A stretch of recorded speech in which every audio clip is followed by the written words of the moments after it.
Halo guys, welcome back again to my channel bersama saya Hansen di sini dan seperti biasanya setiap harinya saya akan buatkan video seputar cryptocurrency. So bagi kalian yang tertarik seputar cryptocurrency boleh aja langsung bantu saya like dan juga subscribe. Jangan lupa juga untuk hidupkan lonceng notifikasinya supaya kalian gak ketinggalan update terbaru seputar cryptocurrency. Oke, pada hari ini guys kembali kita akan bahas seputaran Bitcoin dan seperti biasa kita bakal mulai dari market cap terlebih dahulu. Per hari ini secara global market cap crypto berada di angka 981 billion dollar. Kenaikannya kita nggak tahu berapa karena lagi gangguan sepertinya coin market cap. Bitcoin sendiri kembali menembus di atas 20.000 dolar guys dan menyentuh tadi 21.000 dolar dan kali ini kita kembali mendekati 21.000 di mana kita sedang berada di angka 20.936. Oke, Ethereum 1.554, BNB 307, XRP 0,4, Cardano 0,35, Dogecoin 0,087 dan Polygon Matic berada di urutan ke-10 dengan harga 0,97 dolar.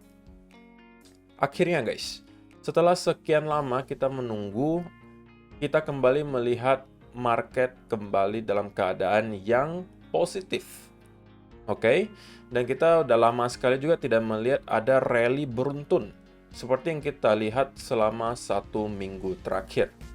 Oke, dari yang kemarin kita masih berada di sekitaran 16-17 ribu, kali ini kita sudah bahkan menyentuh ke 21 ribu.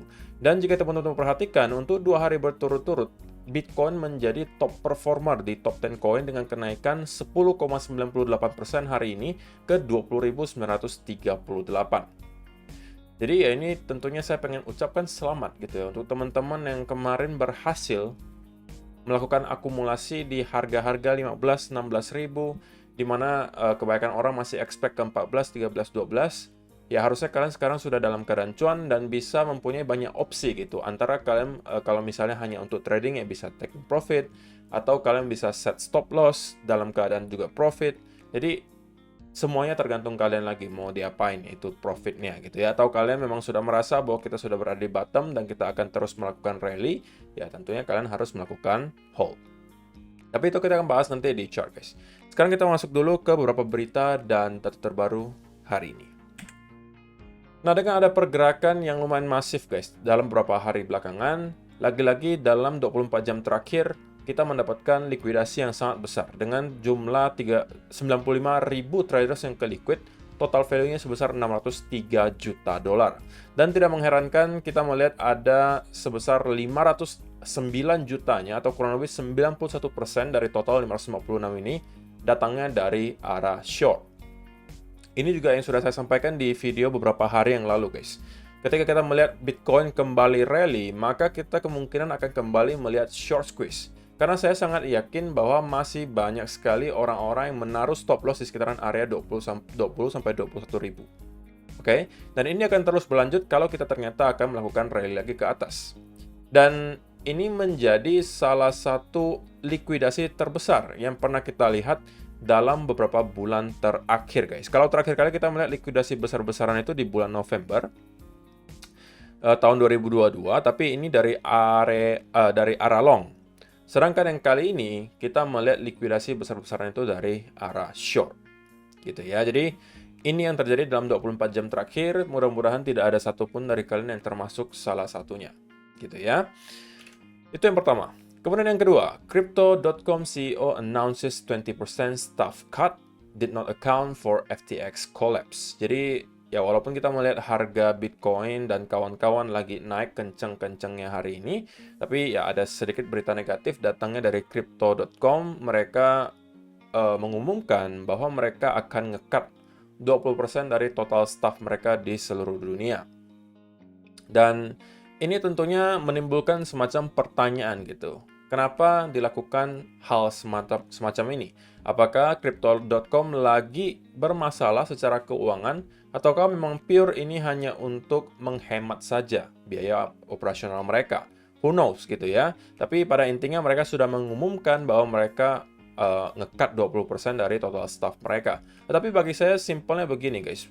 Kalau exchange itu utamanya adalah ketika market lagi volumenya tinggi-tinggi banget, maka exchange adalah salah satu yang mendapatkan cuan paling banyak gitu. Jadi kalau misalnya kita melihat dalam beberapa minggu dan beberapa bulan ke depan, Bitcoin akan kembali ke performa yang kita bisa lihat di tahun 2021, alias volumenya tinggi, walaupun tidak selalu naik ya, tapi at least volumenya tinggi, maka harusnya exchange bakalan fine-fine saja. Oke? Dan ya, ini adalah sebuah hal yang perlu kalian aware gitu ya. Kalau misalnya kalian punya aset di crypto.com gitu ya, kalian harus mungkin cari tahu lebih lanjut kira-kira apa yang menyebabkan hal ini terjadi. Apakah mereka lagi bermasalah dari segi keuangan atau apa? Kalau memang iya dan kalian menemukan ada bukti-bukti yang cukup mencurigakan, ya maka saya tentunya sarankan untuk kalian menggeser sebagian aset kalian keluar dari crypto.com. Atau kalian tentunya bisa menggunakan cara yang paling aman dengan membeli cold wallet seperti modelnya Ledger yang juga saya pakai. Kalau misalnya kalian tertarik, sekali lagi link untuk pembelian cold wallet seperti Ledger itu sudah ada di kolom description box di bawah. Kalian cukup klik dan kalian bisa membeli langsung dari websitenya. Jadi ini adalah yang kedua. Kemudian yang ketiga guys. Ini juga sebenarnya kalau dibilang bukan berita positif ya, dan ini berdasarkan data yang ada, yaitu adalah percent short term holder supply in profit, alias jumlah supply yang dipegang oleh para pemegang jangka pendek yang berada dalam keadaan profit. Dan jika kita perhatikan datanya dari bulan Maret, bukan bulan Maret, tapi November 2021 hingga sekarang, setiap kali kita melihat percent short term holder in supply in profit menembus di atas angka 50-60%, itu biasanya diikuti oleh sebuah sell-off. Oke, tetapi mungkin kita bisa berargumen, tapi kan ini semuanya terjadi karena kita berada di bear market kok. Oke, dan kali ini bisa aja berbeda. Ya, bisa jadi, tapi kalau kita misalnya berbicara seputaran data 1-2 tahun terakhir, maka yang terjadi adalah yang tadi saya sebutkan. Setiap kali kita melihat percent short term holder supply in profit itu berada di angka 50-60% range-nya, maka itu biasanya diikuti oleh sell off. Di sini juga sama, kita menyentuh ke kurang lebih 65 atau bahkan 70%, kemudian kita sell off. Di sini juga sama, kita menyentuh di atas 50%, kemudian kita sell off. Di sini juga sama guys, kita menyentuh ke angka 60 dan kemudian kita sell off. Dan kali ini kita menyentuh ke angka 70%. 70,5% supply yang dipegang oleh pemegang jangka pendek sekarang itu berada dalam keadaan profit. Artinya memang banyak sekali retail-retail yang melakukan akumulasi di harga-harga 15-16 ribu. Yang bisa jadi gitu ya, yang bisa jadi ketika kita melihat harganya terus naik ke 20 ribu, 21, 22, orang-orang tersebut yang kemarin sudah membeli di sekitaran 15-16 ribu sudah akan start untuk berpikiran untuk taking profit. Maka dari situ tidak mengherankan kalau misalnya dalam waktu dekat kita harusnya akan mendapatkan semacam koreksi guys. Oke, jika kita hitung 15.000 ke kurang lebih 21.000, ya kita sudah mengalami kenaikan berapa itu guys. Kalian bisa hitung sendiri, mungkin sekitaran 40% ya, 15.000 ke 21.000. Berarti kalau teman-teman hitung ya kurang lebih 40% lah harusnya ya gitu ya, 40% kenaikannya. Jadi itu kalau bagi sebagian orang harusnya sudah menjadi cuan yang harusnya lumayan oke gitu ya. Jadi tidak mungkin mereka-mereka yang tidak greedy bakalan start untuk taking profit.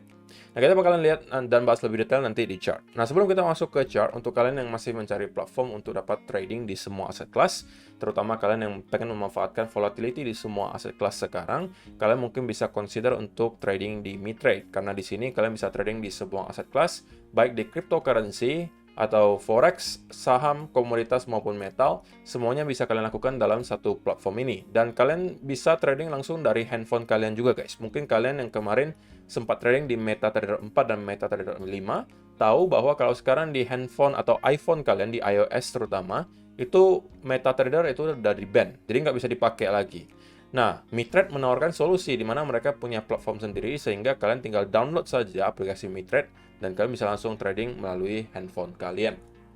Terlebih lagi, sekali lagi, di sini kalian mempunyai spread yang sangat kecil, kompetitif banget, komisinya juga sangat rendah, atau bahkan sampai zero, tidak ada sama sekali, dan juga spare-nya itu sangat banyak. Jadi, jangan sampai kalian ketinggalan peluang-peluang yang ada sekarang. Jadi, silakan kalau misalkan tertarik, klik saja link yang ada di kolom description box di bawah untuk mendaftar. So, sekarang kita langsung masuk aja ke chartnya Bitcoin, guys. Dan kita, atau saya pribadi akan bahas langsung dari daily chart terlebih dahulu.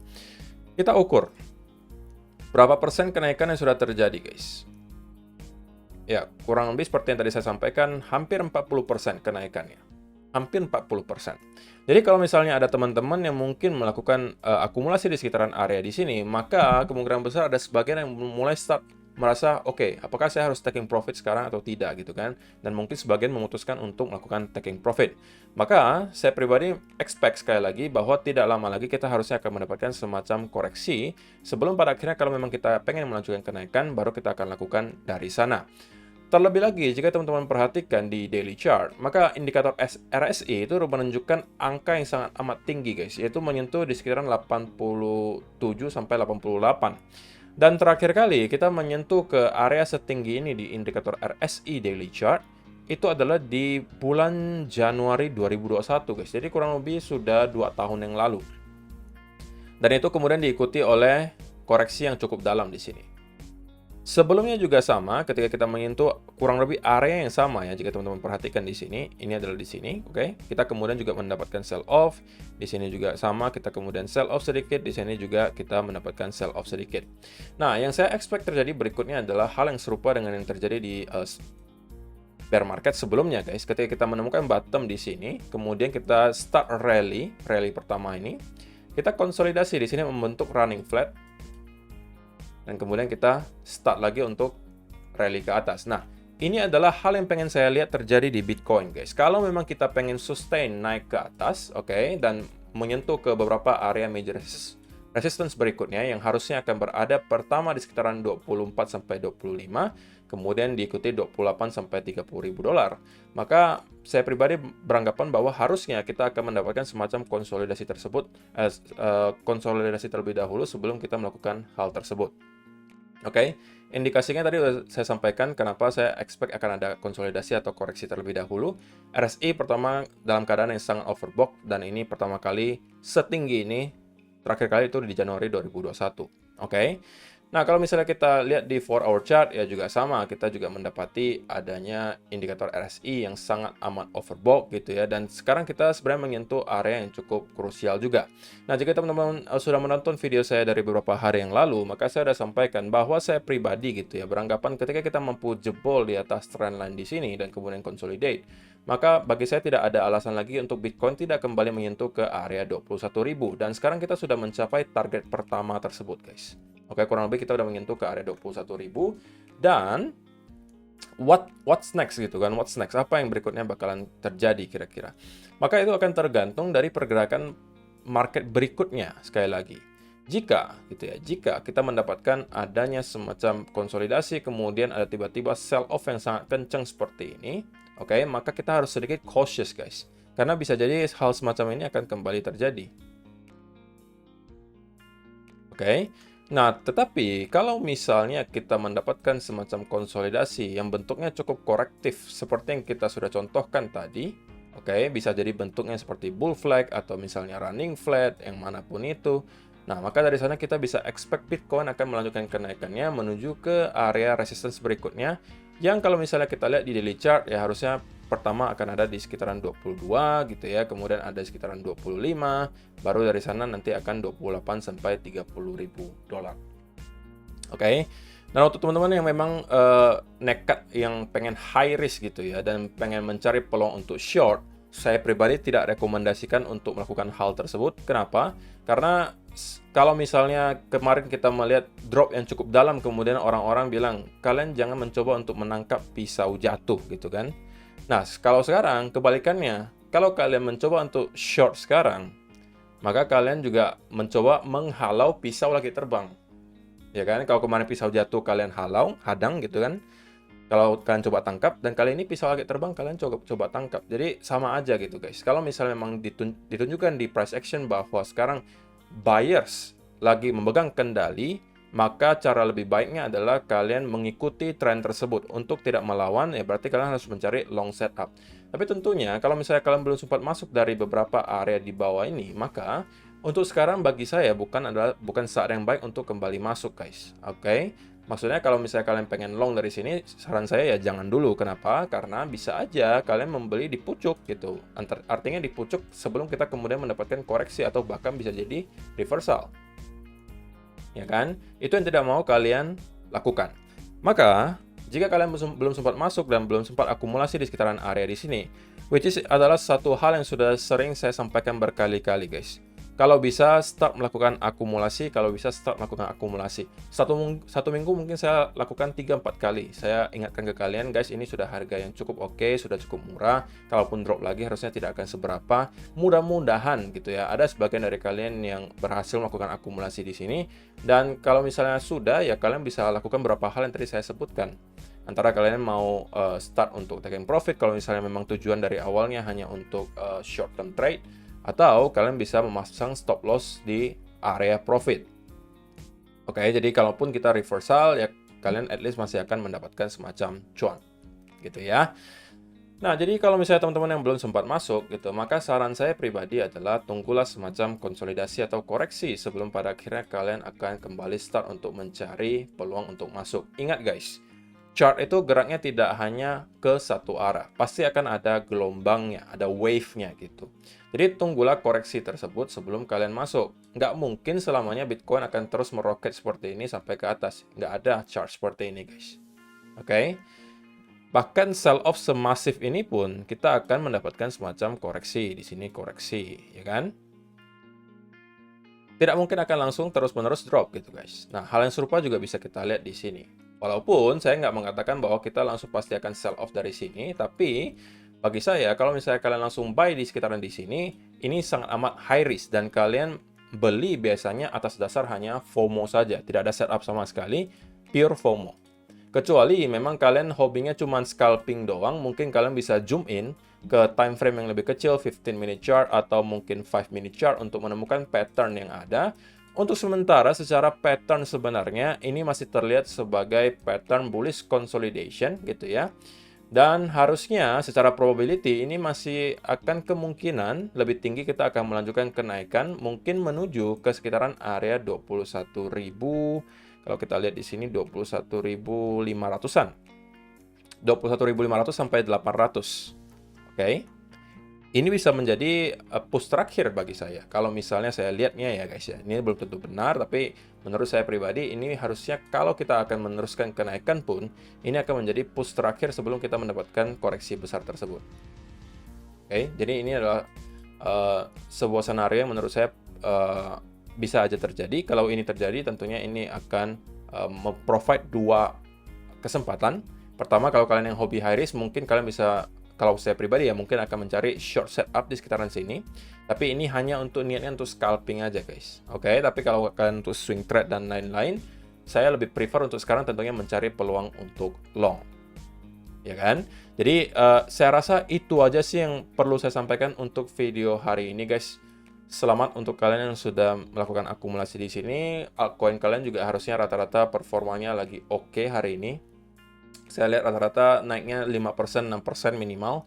Dan ada yang sampai belasan persen juga. Dan ya, at least expect akan ada semacam koreksi dalam waktu dekat guys. Itu yang perlu kalian tahu. Sekali lagi karena kita melihat ada beberapa indikasi bahwa harusnya koreksi sudah sangat dekat. Pertama, kita tentunya menghadapi area yang sangat krusial di sini 21.500 sampai 800. Kemudian yang kedua, kita mendapatkan RSI yang sudah sangat overbought. Jadi jangan heran kalau misalnya kita akan mendapatkan koreksi, terutama kita juga sudah berada di weekend sekarang, volume terlihat akan cukup kecil. So, ada sebagian yang taking profit itu mungkin menurut saya adalah hal yang wajar. So, terima kasih yang sudah menonton sampai selesai guys. Semoga bermanfaat video hari ini dan kita bakalan ketemu lagi di video yang berikutnya. Bye.